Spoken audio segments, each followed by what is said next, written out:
Di sini saya ingin menjelaskan materi mengenai fungsi pengendalian dalam manajemen, yang mana ini merupakan tugas terakhir dari pengantar manajemen yang dikelola oleh Ibu Nita Sofia. Yang pertama, kita akan membahas mengenai definisi kontrol atau pengendalian manajemen. Itu ada beberapa ahli.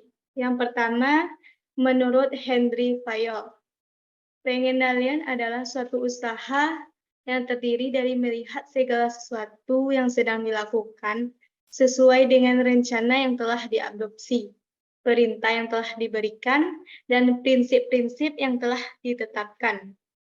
Dan objeknya menunjukkan kesalahan agar mereka dapat memperbaiki untuk dicegah atau agar tidak bisa berulang.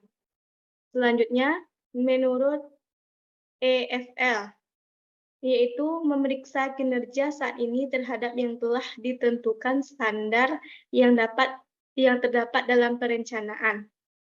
Dan yang terakhir yaitu menurut Robert J. McLeod, yaitu dapat definisikan sebagai upaya sistematis oleh manajemen bisnis untuk membandingkan kinerja yang standar yang telah ditentukan, direncanakan, atau tujuan untuk menentukan apakah kinerja ini sejalan dengan standar-standar ini dan mungkin untuk mengambil tindakan perbaikan yang diperlukan.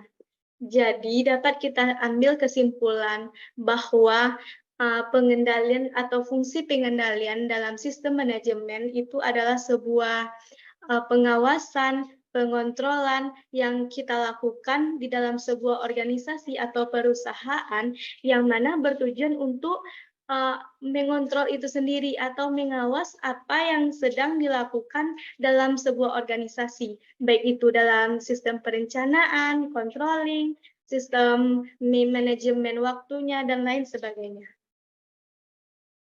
Selanjutnya adalah karakteristik dari kontrol atau pengendalian tadi. Kontrol itu adalah proses yang berkesinambungan. Maksudnya di sini adalah suatu proses yang terkait antara satu sama lain. Di sini misalnya kita mengontrol tentang manajemen waktu yang dilakukan dalam sebuah organisasi. Jadi otomatis kita akan mengontrol apa-apa aja yang diperlukan dalam memanajemen waktu dalam sebuah organisasi. Yang kedua adalah pengendalian. Pengendalian itu adalah proses manajemen. Yang tadi proses manajemen itu adalah suatu hal yang kita lakukan untuk bisa mengendalikan dalam sebuah organisasi. Yang ketiga, pengendalian juga tertanam dalam sikap tingkat hierarki organisasi.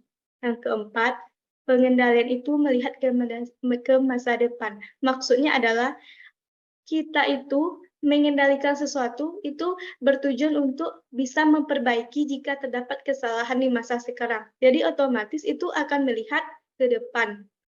Yang selanjutnya adalah pengendalian terkait erat dengan perencanaan. Ya, otomatis itu terkait karena jika perencanaan kita tidak kita kendalikan, maka apa yang menjadi kesalahan kita di masa sekarang, maka akan bisa terulang di masa yang akan datang.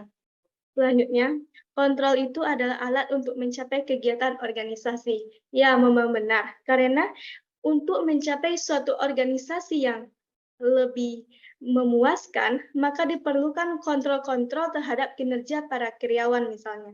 Yang selanjutnya adalah kontrol adalah proses terakhir. Maksudnya itu adalah kita mengontrol apa yang telah dikerjakan itu adalah di akhir. Jadi sama ibaratnya dengan mengevaluasi. Selanjutnya adalah tipe-tipe dalam pengawasan. Yang pertama ada pengawasan pendahuluan atau yang disebut sebagai feed forward control atau string control. Dirancang untuk mengantisipasi masalah-masalah atau penyimpangan dari standar atau tujuan dan memungkinkan koreksi dibuat sebelum suatu tahap kegiatan tertentu diselesaikan. Maksudnya di sini adalah kita lebih dahulu membuat pengendalian-pengendalian seperti apa yang misalnya kita lihat dulu apa yang akan berkemungkinan besar terjadi permasalahan, baru kita akan melihat apa yang akan kita lakukan. Yang kedua adalah pengawasan kontrol atau concurrent control, yaitu pengawasan yang dilakukan bersamaan dengan pelaksanaan kegiatan. Yang mana tadi yang pendahuluan tadi didahulukan mengontrol daripada melaksanakan kegiatan. Namun kalau yang ini adalah secara bersamaan antara kita melakukan kegiatan dengan mengontrol kegiatan yang sedang dilakukan. Dan yang ketiga adalah pengawasan umpan balik atau feedback control, yaitu mengukur hasil dari kegiatan yang sudah diselesaikan. Jadi kalau yang feedback control ini kita lakukan dulu apa saja kegiatan tersebut, barulah kita memberikan pengontrolan atau pengawasan terhadap apa yang sudah dilaksanakan. Selanjutnya adalah tahap-tahap dalam proses pengawasan. Yang pertama, penetapan standar, yaitu suatu satuan pengukuran yang dapat digunakan sebagai patokan untuk penilaian hasil. Ada 3 bentuk standar secara umum. Ada standar fisik, standar moneter, dan standar waktu. Yang kedua adalah penentuan pengukuran pelaksanaan kegiatan. Maksudnya adalah menentukan pengukuran pelaksanaan kegiatan secara tepat. Yang ketiga adalah pengukuran pelaksanaan kegiatan. Ada beberapa cara, yaitu melalui pengamatan, melalui laporan-laporan, metode, dan inspeksi. Yang keempat adalah pembandingan pelaksanaan dengan standar dan analisa penyimpangan. Maksudnya adalah pembandingan pelaksanaan nyata dengan pelaksanaan yang direncanakan atau standar yang telah ditetapkan. Yang kelima, pengambilan tindakan koreksi bila kita perlukan. Tindakan itu bisa mengubah standar, mengubah pengukuran pelaksanaan, dan mengubah cara dalam menganalisa. Selanjutnya adalah faktor-faktor perlunya pengawasan dalam organisasi. Yang pertama, perubahan lingkungan organisasi. Ya, otomatis jika ada perubahan dalam lingkungan organisasi, maka kita perlu mengawas hal tersebut. Kan tidak mungkin dalam satu organisasi atau perusahaan sepanjang masanya itu tidak pernah berubah. Otomatis akan adanya perubahan. Dari perubahan itu diperlukan adanya pengawasan. Yang kedua adalah peningkatan kompleksitas organisasi. Maksudnya adalah kita harus meningkatkan kompleksitas organisasi itu melalui pengawasan. Yang keempat, adanya kesalahan-kesalahan.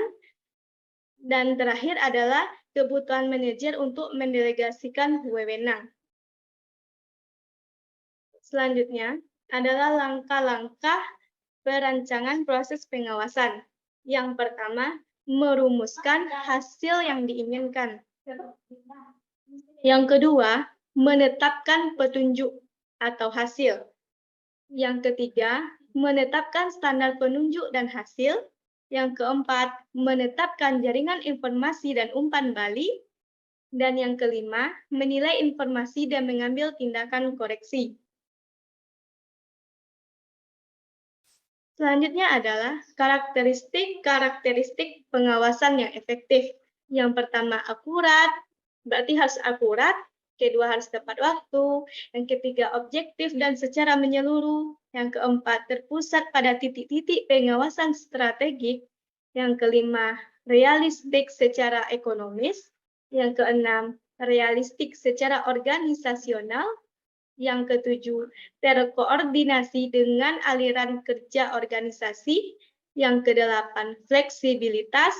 Yang kesembilan, sebagai bentuk petunjuk dan operasional. Dan kesepuluh, diterima para anggota organisasi. Selanjutnya adalah tipe-tipe atau metode dalam pengawasan. Yang pertama, metode pengawasan secara kuantitatif. yaitu cenderung untuk menggunakan data khusus dan metode kuantitatif ini untuk mengukur dan memeriksa kuantitas dan kualitas barang atau output. Metode kuantitatif terdiri dari anggaran, dari audit, analisis break even, analisis rasio, bagan, dan teknik yang berhubungan dengan pelaksanaan kegiatan.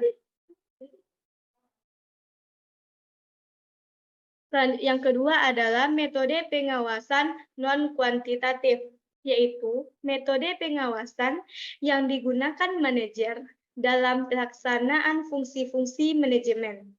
Pengawasan ini dilakukan secara menyeluruh dalam sebuah organisasi dan sebagian besar mengawasi sikap dan performa karyawan.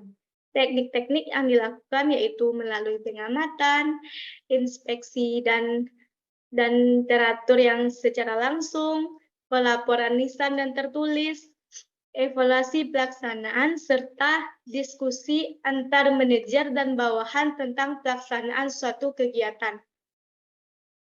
Jadi, dari materi ini dapat kita ambil kesimpulan bahwa fungsi pengendalian dalam sistem manajemen itu sangat diperlukan. Hal ini karena fungsi pengendalian ini sendiri bertujuan untuk membuat suatu organisasi atau perusahaan itu bisa belajar dari kesalahan-kesalahan apa yang telah diperbuat pada masa sekarang untuk bisa diperbaiki pada masa yang akan datang. Bayangkan saja jika tidak adanya proses pengawasan atau pengendalian dalam manajemen, maka perusahaan itu tidak akan bisa berkembang secara efektif. Maksudnya adalah apa yang mereka lakukan di masa sekarang tidak dikoreksi kesalahannya, maka otomatis mereka menganggap itu adalah benar dan mereka akan tetap melaksanakan itu saja. Selain itu, dalam fungsi pengendalian manajemen ini juga dibutuhkan agar perusahaan tersebut dapat lebih berkomunikasi secara efektif dengan para anggotanya. Sekian presentasi dari saya. Kurang dan lebihnya saya mohon maaf. Semoga apa yang saya sampaikan bisa bermanfaat dan ilmunya bermanfaat bagi kita semua. Demikian dari saya. Terima kasih. Assalamualaikum warahmatullahi wabarakatuh.